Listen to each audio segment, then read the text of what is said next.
Rum wasn't born in a pirate's tavern. Its story began with something much less glamorous. A sticky byproduct left behind after sugar was made. That waste was molasses.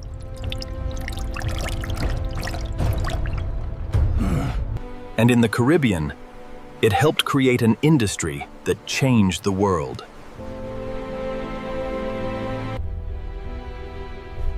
But behind the barrels and ships was a much darker story.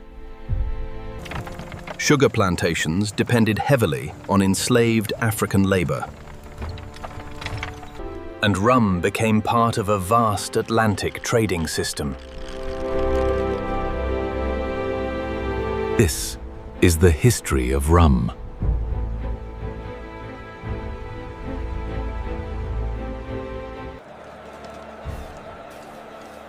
To understand rum, you first have to understand sugar.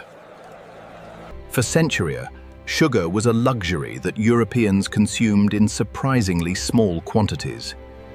Then European powers expanded sugar cultivation into the Caribbean. The islands offered warm climates and conditions ideal for growing sugarcane. But growing cane was only the beginning. The harvested stalks had to be crushed to extract their sweet juice. That juice could be processed into valuable sugar. But the process also produced thick, dark molasses.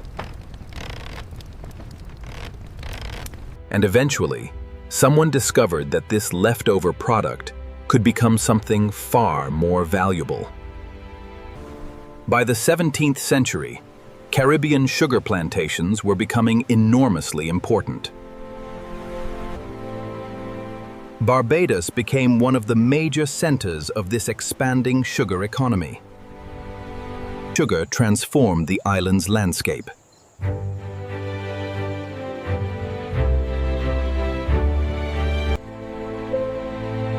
Large plantations replaced much of the earlier agricultural system, and the demand for plantation labor grew rapidly.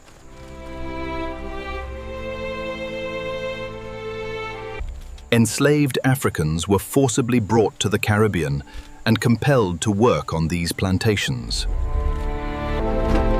Their labor helped produce the sugar, molasses, and wealth flowing through the colonial economy. So the history of rum cannot be separated from the history of slavery. That connection is essential to understanding what came next. Sugar production created enormous quantities of molasses.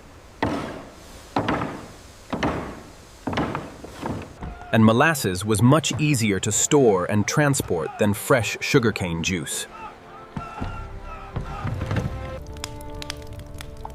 Distillation offered another possibility. Instead of treating molasses simply as a byproduct, producers could ferment and distill it into a concentrated spirit. Early versions were rough compared with later commercial rums. But the basic idea was remarkably simple. Turn the leftovers from sugar production into something that could be traded. And that idea spread. Rum soon became closely connected with the Atlantic world. The audio feature a deep male voice delivering a serious and investigative narration, speaking at a slightly slower pace than normal. Ships carried molasses north to distilleries in places such as New England. There, distillers turned the molasses into rum.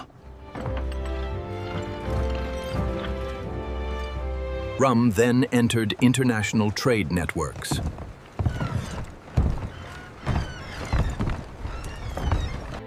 and those networks were deeply connected to colonial commerce and slavery. Rum became a commodity with economic value far beyond the sugar plantation. The waste product had become part of a global system.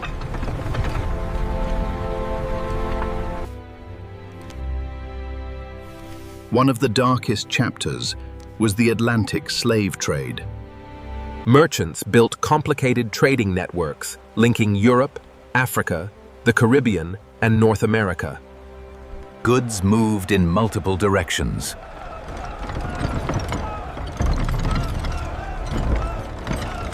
Molasses moved north.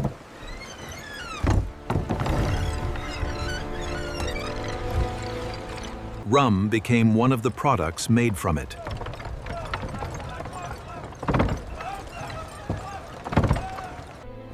And some merchants used rum within trading systems connected to the trafficking of enslaved Africans. This wasn't a simple triangle, with every voyage following one identical route. It was a complicated and brutal network of commerce. And rum was one part of that much larger system.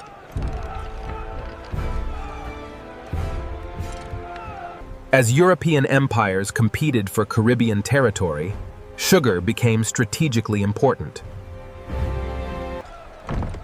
Control of islands meant control of plantations, ports, and valuable commodities. Rum became increasingly connected with maritime culture.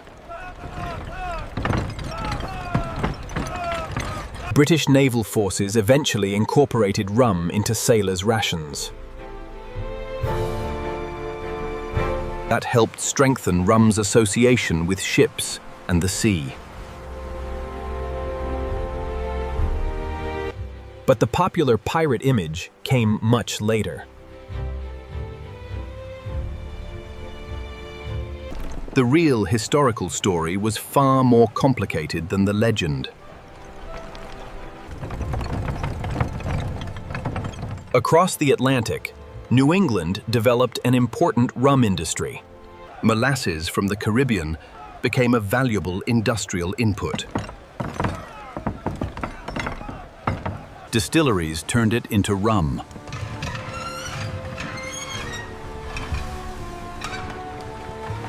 And merchants transported the finished product through Atlantic ports. Boston, Newport, and other maritime centers became connected to this trade.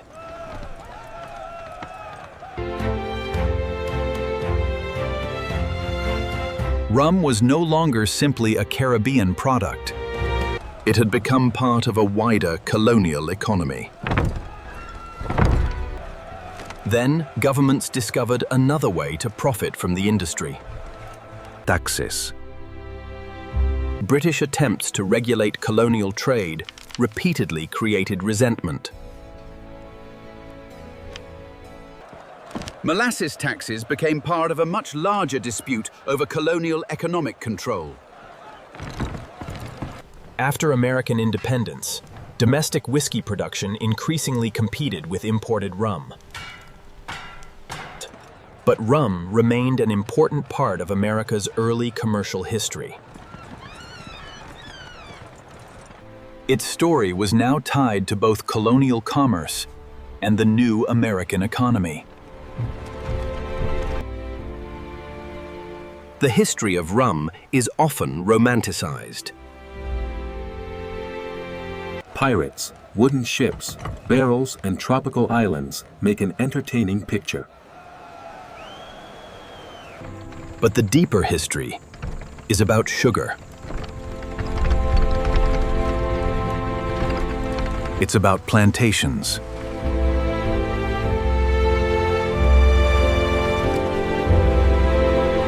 It's about forced labor and Atlantic commerce.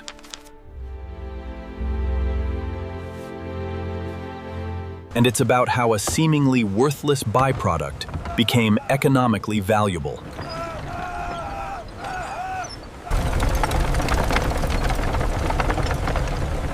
Rum didn't create the sugar economy.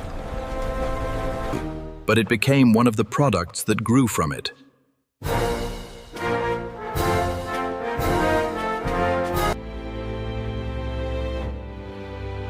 Today, rum is produced in many parts of the world. But its historical roots remain deeply connected to the Caribbean sugar industry. The humble molasses left behind by sugar production changed the economics of an entire region. It connected plantations to ports.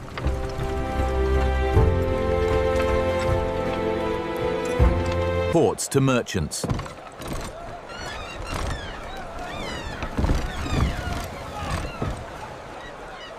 Merchants to empires.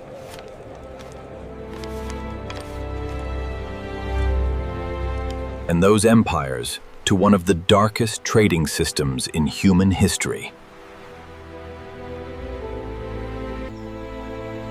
That is the real history of rum.